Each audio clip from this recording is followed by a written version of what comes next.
EV9 TV తెలుగుకి స్వాగతం। ఈ రోజు ముఖ్యాంశాలు। బెల్లంపల్లి వన్ టౌన్ పోలీసుల ఆధ్వర్యంలో అంతర్జాతీయ మాదక ద్రవ్యాల వ్యతిరేక దినోత్సవం సందర్భంగా అవగాహన ర్యాలీ నిర్వహించారు।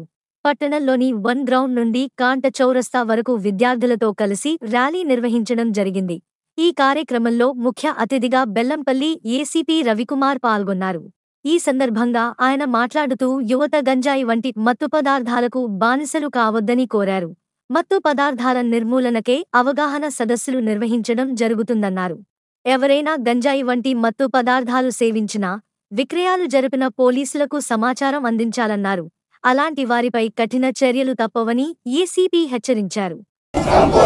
అవగాహన కలిగి ఉండి నాతో పాటు ఏ ఒక్కరు డ్రగ్స్ బారిన పడకుండా కృషి చేస్తానని, డ్రగ్ అమ్మకం కొనుగోలు చేసే వ్యక్తుల సమాచారాన్ని పోలీసుకు తెలియజేస్తానని, డ్రగ్స్ రహిత జీవనానికి మనకు ఆస్కారం ఉంటుంది। సో ఇప్పుడు ఇట్లాంటి మంచి కార్యక్రమానికి వచ్చినటువంటి అందరికీ ధన్యవాదాలు।